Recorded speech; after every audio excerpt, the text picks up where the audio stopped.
Hi, and welcome to another episode of Hot Takes with me, the Silver Fox. We pay our MPs rather a lot of money. Some would say far too much, certainly more than they're worth. They also get a lot of time off, a month at Christmas, 8 weeks in the summer, and a spring recess. So it's not as though they're going to, put a hard day's work in for the money they're getting. So when one of their number decides he wants to take up to another month off, but this time to do it for his own benefit, to earn upwards of £350,000 for himself, in term time as it were, isn't it about time we changed the rules and said that if you do that, you have to face a re-election? You're not working for the constituents who put you there when you're sitting in a jungle eating kangaroo testicles. Let's look at this article. And yes, the weird thing is it's Matt Hancock, the man who locked us all down, is now going walkabout. So this was Matt Hancock, who was the health secretary during the lockdown and who kept telling us it was important that we all stay at home and, don't mix and things. So now, of course, he's got the chance to travel. He's doing so. So he is being kicked out of the Tory party. He's had the whip removed, but he's still an MP. But we'll do the headline here. Matt Hancock is kicked out of the parliamentary Tory party after joining I'm a Celeb for an estimated fee of around £350,000. As number 10 says, he should be working hard for his constituents instead of becoming the 12th celebrity heading into the jungle. Mr Hancock, the MP for West Suffolk, will have to serve as an independent while after he was stripped of the whip. A political ally said he viewed the incredible opportunity as a chance to connect with younger generations. I think more a chance to connect with vast amounts of money.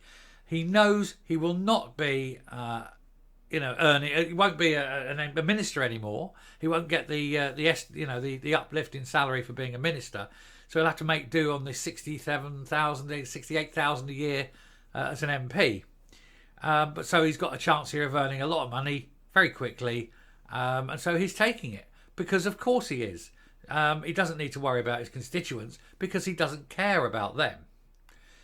Anyway, Matt Hancock was kicked out of the parliamentary Tory party today because of what was said. He's going to go on I'm a Celebrity, Get Me Out of Here for a fee of around £350,000. The former health secretary, who quit after breaking his own lockdown rules, remember this, by having an affair with longtime aide Gina Colandangelo, will become the 12th celebrity heading out to the Australian jungle. And the news drew a rapid rebuke from number 10, with Rishi Sunak's spokesman saying the Prime Minister believes MPs should be working hard for the constituents at a challenging time for the country. Mr Sunak is unlikely to watch Mr Hancock in action, a spokesman added. I don't think a lot of people will watch it. It's starting to become a bit of a dead show. Its time is past. And if you're having to pull in Matt Hancock as a celebrity, then you really are scraping the bottom of a very dirty barrel. Anyway, Chief Whip Simon Hart announced that he had removed the whip from Mr Hancock, the same fate that befell fellow Tory MP Nadine Dorries when she went on the show in 2012. My God, was that 10 years ago? Wow, hear that whoosh? That's my life. I can't believe that was 10 years ago. Anyway, following a conversation with Matt Hancock, I have considered the situation, he says, and I believe the matter is serious enough to warrant suspension from the whip with immediate effect. Now, it goes on and it's just basically sort of regurgitating the story about him going and things he's done. I'm not interested in what he's done. A picture of him there. It's a gross, gross picture.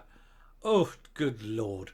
Put it away. Any man in his 40s should not be cold water swimming or getting it out, especially once you've started adding a few pounds around the middle. Save your dignity. Anyway, my point here is, should a man who gives up the work he's supposed to do to look after his constituents and represent them, while he buggers off halfway around the world to earn £350,000 for his own benefit, be allowed to continue as an MP? Well, I don't think he should, but it's not for me to decide, of course. But you could try writing to your own MP. Anyway, I'm going to come up. It was only a short piece, so it just annoyed me that he's doing this. Anyway, it'll come up and we'll round off. He was elected to represent people. he did a very poor job, actually, but that's beside the point. He got a ministerial position. He blew it by having an affair that he conducted during a lockdown, so he broke his own rules and had to go. So, all in all, he's not a great politician. He doesn't read the room very well.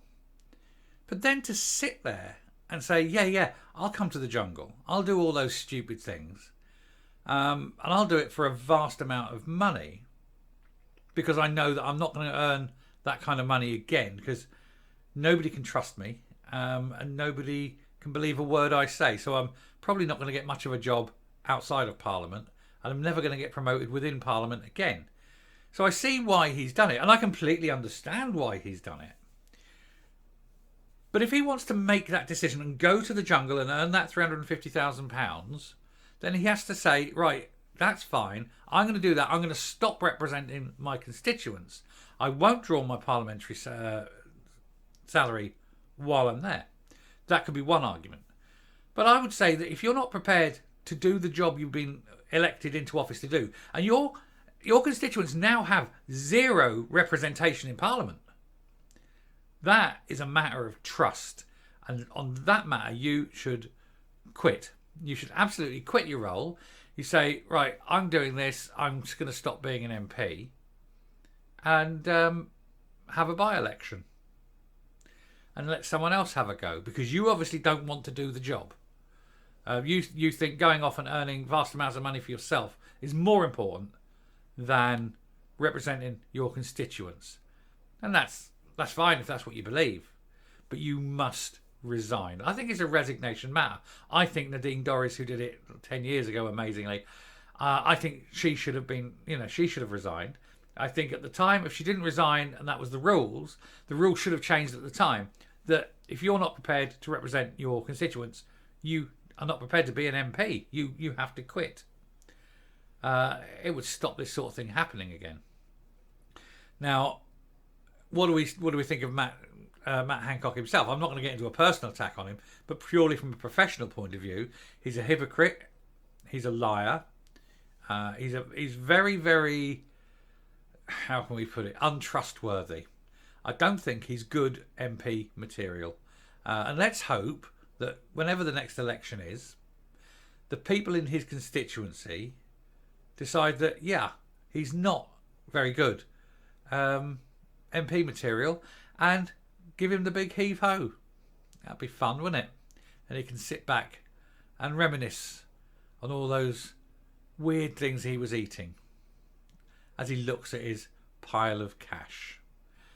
Oh well, they're all corrupt bastards in Parliament, aren't they? Never going to change unless we vote them out.